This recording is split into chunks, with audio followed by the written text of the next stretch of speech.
I think. No, yeah, I am. Okay, so today we're venturing into chapter 23, and we're going to be talking about series circuits. And I'm going to dim the light because I know that's kind of hard to see. I wish I could dim the light. If I dim the light, I'm going to turn it off.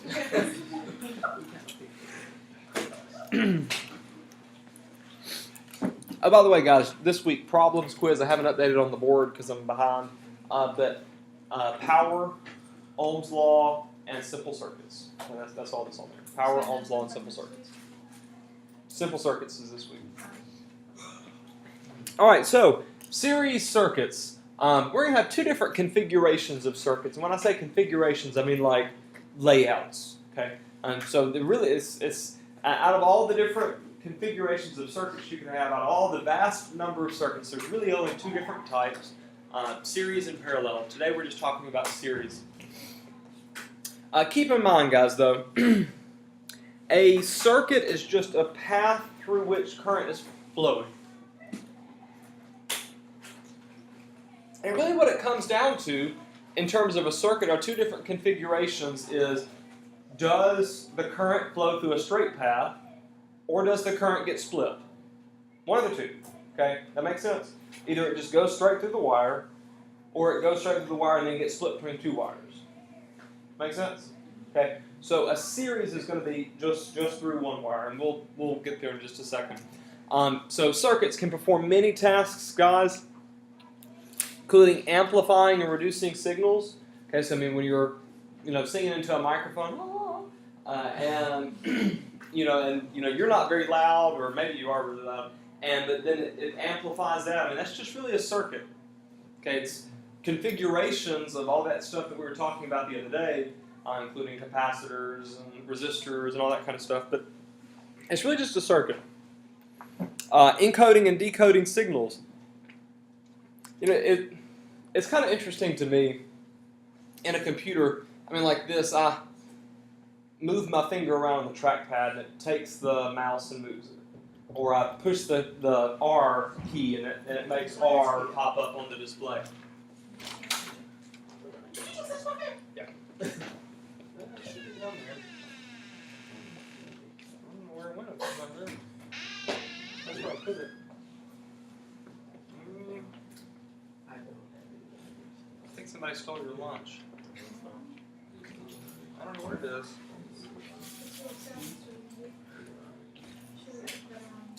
Shouldn't they be class? I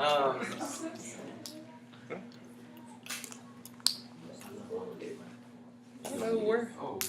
Ooh.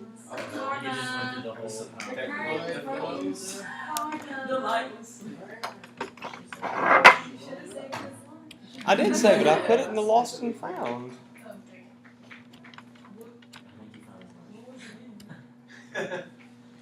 Okay. See, it's kind of interesting to me in the computer. You push the R and it pops up R, and that's really a lot of different sequences. I mean, a manual kind of motion here of pushing a button that turns into an electrical signal. An electrical signal transfers to the computer, and the computer encodes that to mean something, and then it tells the screen to put up these pixels. And so really that's all just circuitry. Okay, it's just different configurations of circuits that we just tell to do one thing. I mean, really, circuits in computers are pretty dumb. But I mean, in reality, they just do what we tell them to do. They can't think for themselves. They do what we tell them to do. If there's no programming, they're useless. But anyway, all of it's just different configurations of two different basic things we're going to be going through. And the first one, like I said, series. Okay, a series circuit is one where there's only one path for the current to flow. And when I say one path for the current to flow, what I mean is everything is connected wire to wire. Just doom, doom, doom, doom, doom. There's no splits in the wire. If it's a road, I have all these houses along the road. Okay, as long as it's just one road, that'd be series. But as soon as I get a stop sign and I have somewhere to turn, it's not a series anymore. Okay. So all items in the circuit should be inside of that one loop. The basic configuration of a series circuit is that right there. I have a wire and a loop a battery, a loop that goes from one side of the battery back to the other side of the battery. Notice no branches, there's no splits, there's none of anything. It's one circuit, one loop. Okay, so everything we've done so far has been that. In terms of the energy source, we went from one terminal to the light bulb, from the light bulb back to the other terminal, just one simple loop. Okay. And so there's a real simple way of determining whether something is a series or not.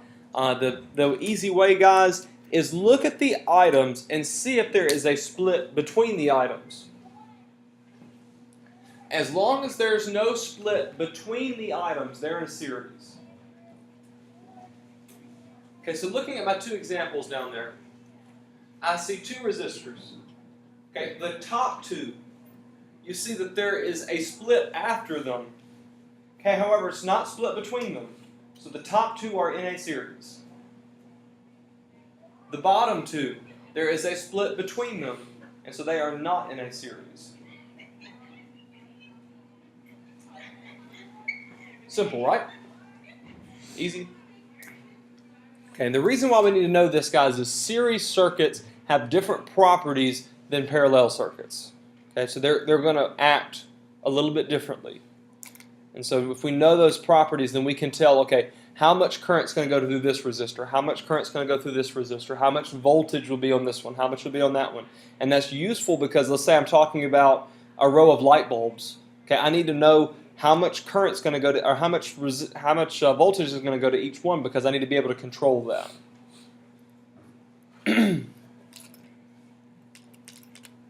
Okay, so in a series, if I have multiple resistors in a series, the resistance sums. And when I say the resistance sums, is from the view of the battery. Okay, if I'm the battery and I'm pumping electrons through this circuit, and there's two resistors, I can't tell that there's two resistors. I just know that there's a certain amount of resistance. It's almost kind of like you're pushing something, but you have goggles on. You can't tell what you're pushing. You just know how hard you're pushing. Okay, the battery doesn't know how many resistors there are. It just knows how hard it's having to push. Okay, and so if I have multiple resistors, battery doesn't care that there are multiple resistors. It just cares how much force is required. And so if there's two 5-ohm resistors, the battery just sees a resistance of 10 ohms. We call that the equivalent resistance. Okay, and the equivalent resistance is what the battery sees.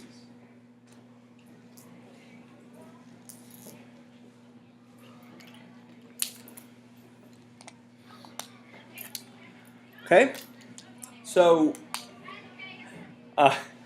what's the obvious question? I'm waiting on you to introduce me to the next slide. Dang it! You forgot what I told you. No. So what's the importance of this? Why does it matter how much resistance the battery sees? Okay, from the battery's perspective, if it sees a lot of resistance, how much current is it going to put out? Very, very little current, right? If it's a lot of resistance, it's not going to put out much current. Okay, but if there's very small resistance, it's going to put out a lot of current. Okay, so what we can do is, even though I might have a circuit with a whole bunch of different light bulbs or a whole bunch of different resistors or a whole bunch of different items, I can tell how much current the battery is going to put out. Okay, and so if I can get the equivalent resistance, I know how much current the battery is going to put out. Make sense? Okay, because the battery doesn't see multiple resistors, it just sees one. Would you say a series always has multiple what? In a series, the resistance sums. So the battery determines what current it's going to put out based on how much resistance. Yes. How can it do that? Think of it in terms of an electric motor. An electric motor, you apply some current to it, it's going to turn over and it's going to push something. As you add more mass to what it's doing, it's going to slow down. I mean, it's the same amount of force coming from the electric motor, it's just going slower. Same thing here with the battery. Same amount of force coming from the battery, but since there's more resistance, it's going to pump out electrons more slowly. All right, so current. In a series circuit, the current is the same through all items in the circuit. And really, if we sit down and think about it, that just makes sense. It wouldn't make sense for that not to be the case.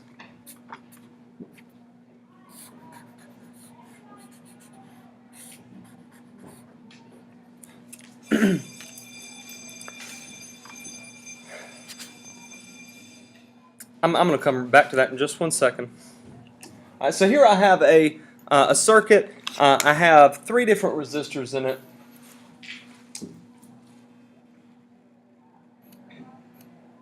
And let's say this battery here. By the way, guys, which way is current going to go? Clockwise or counterclockwise? How do you know? Okay, it goes from positive to negative, so current would go in this direction. And so with this series circuit, let's track the path of an electron. Let's say I have 1 electron, and it's going to come in this direction. It hits that resistor. So that resistor has seen 1 electron, right? The electron keeps going. It hits that resistor. So that resistor has seen 1 electron. It hits this resistor. This resistor has seen 1 electron. Do you see in that electron's path, each resistor saw the same number of electrons?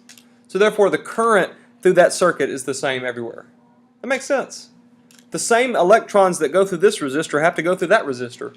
So the current is the same all the way through, no matter where you measure it. If you take a little meter right here and measure it, you get the same current as if you take a meter right here and measure it. Same current. Doesn't make any difference where you measure it.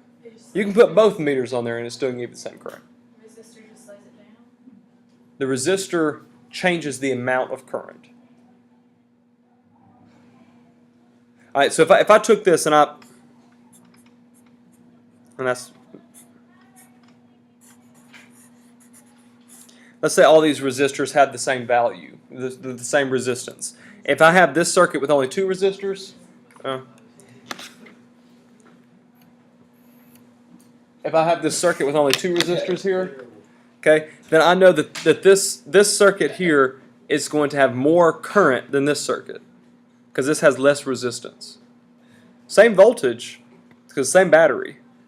Oh, okay, so it's going to have less current than others if it has more resistors, but it's not going to change the current within it. The way I think of it, let's say I have some shopping carts. Shopping. And we have a guy, he's going to push the shopping carts. So I have 3 shopping carts over here, and I have 2 shopping carts over here.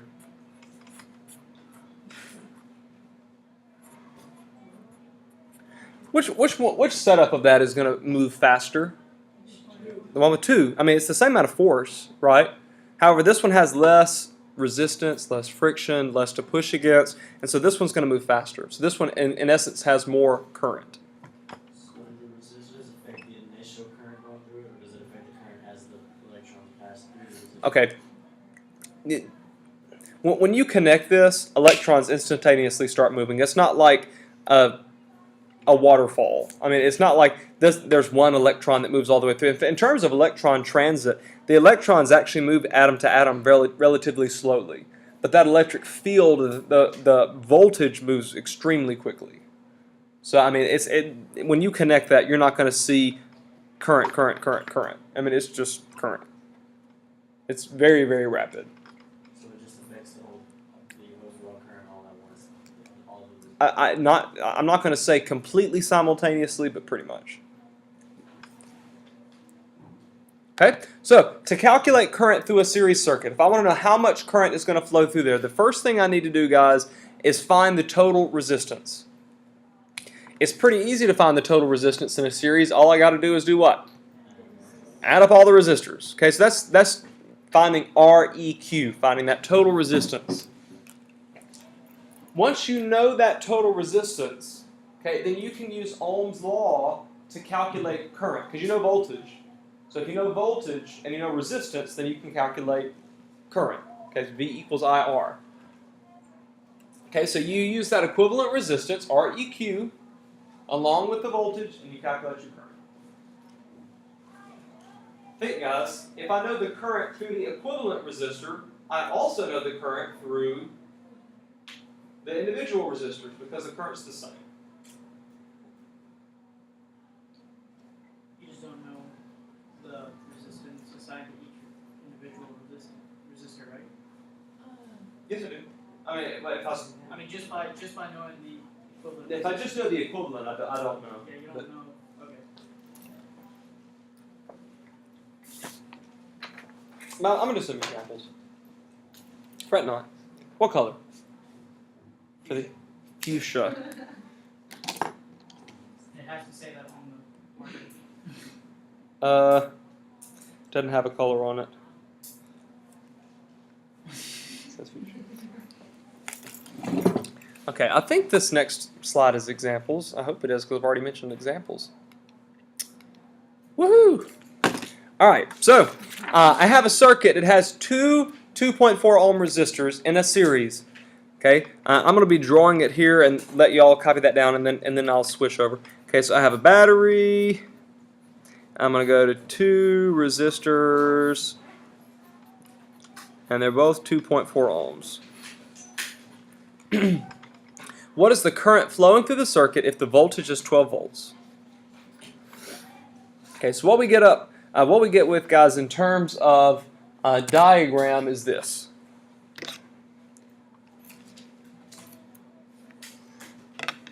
All right, so our first step, it asked me for current. Our first step to get the current is to get the equivalent resistance. To get equivalent resistance, I need to take those resistors and sum them together.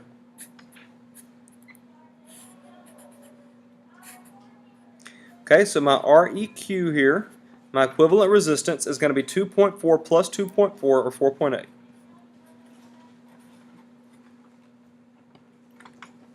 Sorry. Alright, I want to know the current that's flowing through there. Well, I have a 12 volt source and 4.8 ohms of current. Okay, so if I use V equals IR and solve for I,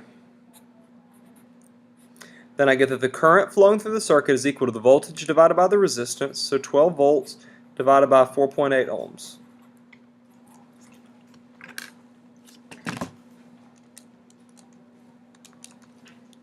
So 2.5 amps.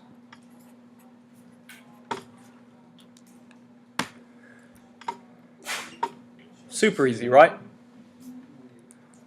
Which of these two resistors is the 2.5 amps flowing through?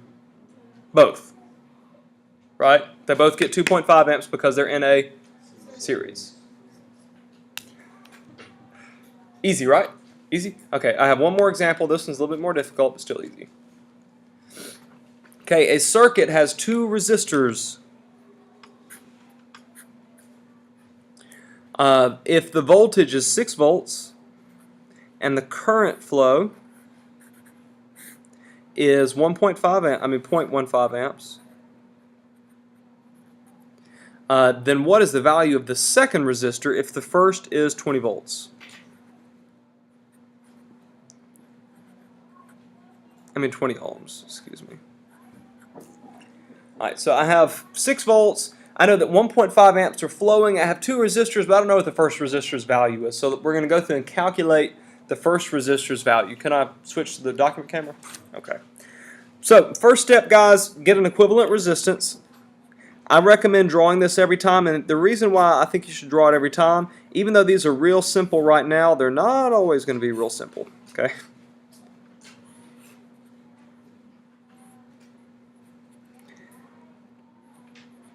And we get a problem here. I don't know what REQ is. Okay, but given my voltage and my current, can I calculate REQ? Yeah. Okay, so I know that V equals IR. I want to solve for R by dividing by I. Okay, so the resistance in that circuit is going to be the voltage, 6 volts, divided by the current. And so the resistance of that circuit is going to be 6 divided by 1.5. 0.15, I'm sorry. Well, no. So 40 ohms. Alright, so if REQ is 40 and R2 is 20. Then what's R1? 20.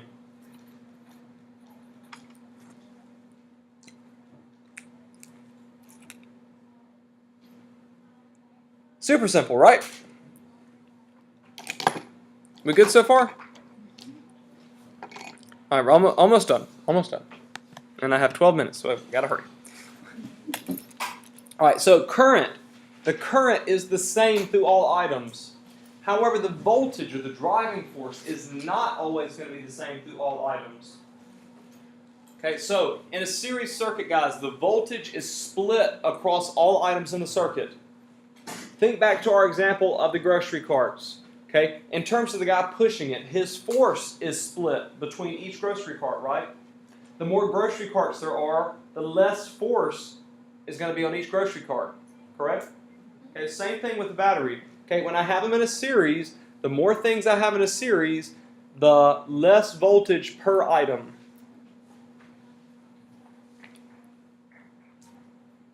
Okay, the sum of the voltage always equals the voltage source.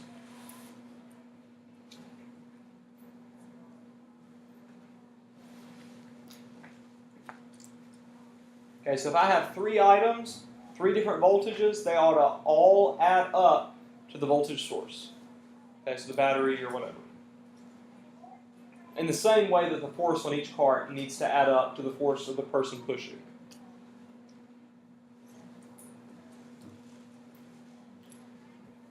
Question. In terms of power, we said that if I add more things, the voltage decreases, right? So in terms of, let's think current. Let's say I have a string of light bulbs, like the Christmas tree lights. And they're typically about 20 long, and they're in a series of about 20 light bulbs, okay? If I take that and I cut it in half to 10, same voltage, what happens to the current flowing through the light bulbs? It's going to increase, right? Because there's less resistance, okay? So what do you think is going to happen to the brightness of the bulbs if I cut it in half? It's going to increase because there's more current. What takes more power? The one with 20 bulbs or the one with 10 bulbs? Think of your equation for power, guys. Think about it. The one for P equals 20. I mean 10. It's 10. Is it 20? It's 20. 10. P equals what? What's our equation, guys? P equals IV, right? Current times voltage. Is the voltage change when you go from 10 to 20? No, what happens to the current, though? It increases, so which one takes more power? 10. Isn't that seem backwards? The 10 bulbs takes more power than the 20? Okay? But, I mean, think about it. It's the same voltage, and it's got more current's being allowed to flow. What would take the absolute most amount of power if you plugged it into the wall? Just a straight wire. Oh. Right? And if you just took a straight wire and plugged it into the wall, that'd take the most amount of power. That seems backwards to me. I mean, way more than a hairdryer, way more than an air conditioner. If you just took 2 wires and just plugged them into the wall, that'd be the most amount of power that your house would be able to consume. It just seems wrong. It seems wrong to me. But you think about it. That with our generator, what was really hard when you took them and you connected them right to each other? If you took them and put a light bulb, it's not that much harder to turn. But when you connect the 2 leads, it's really difficult to turn. Okay, that's because it takes a lot of power. Because very low resistance, so it's very high current. Okay. So in terms of voltage, to calculate the voltage across individual circuit elements. Okay, and this is kind of where we're leading. I mean, because each individual circuit element is going to split the voltage. Okay, so to figure out how much voltage the individuals get, all we're going to do is follow the same steps we had before. Okay, get the equivalent resistance, use the equivalent resistance to get current. Okay, same stuff we had before. Okay, however, if I get the current in the equivalent circuit, I know the current in the original circuit. And if I know the current in the original circuit, then I can figure out the voltage on each item.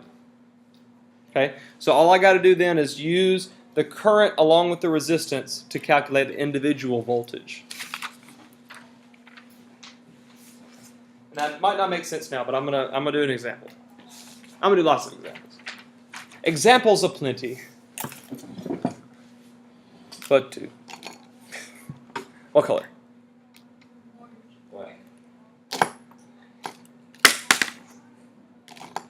Orange. Orange. Do I have a better orange? I thought I had a better orange than this. I think these things are slowly going missing. Okay, so let me do an example. All right, a circuit with a 15-volt source has 2 resistors. Okay, so I'm just drawing it over here, and I'll go back. I'll go to the camera in just a second. We're at 15 volts. Use current along with individual resistance to calculate what? Voltage across each resistor. Okay, it has 2 resistors. What is the voltage across one resistor if the voltage across the other is 8 volts? Oh, this is super easy. This is my setup, guys. I have a 15 volt and an 8 volt. What's this one? 7. Why? Because 8 plus 7 is 15. Super easy. That's a silly one. I shouldn't have even put that in there. All right. This one's more difficult. A series circuit with a 12-volt source has 2 resistors. A 5 ohm and a 7 ohm.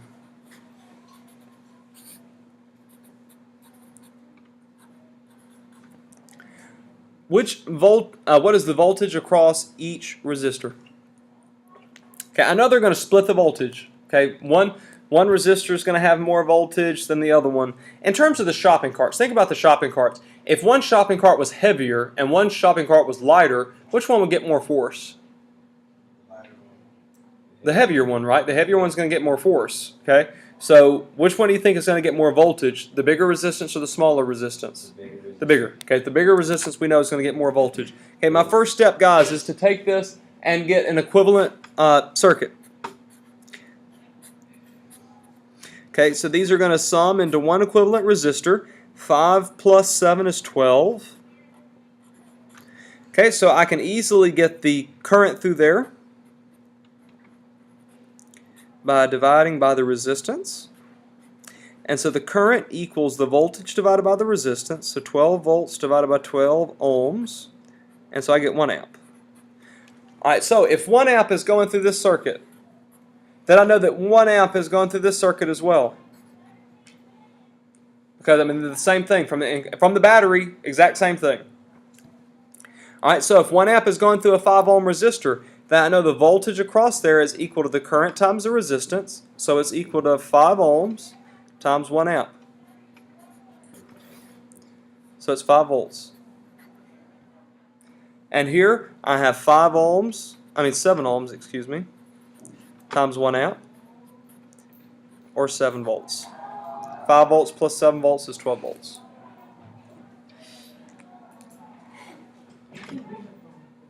What now? Why can't we have fun like that?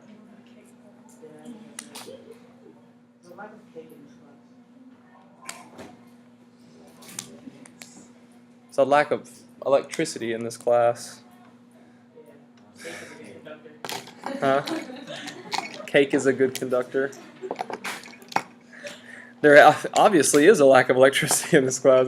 Cake's a good conductor. Alright, super easy, right? Alright, grab a partner, talk it out.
Alright guys, why is current the same?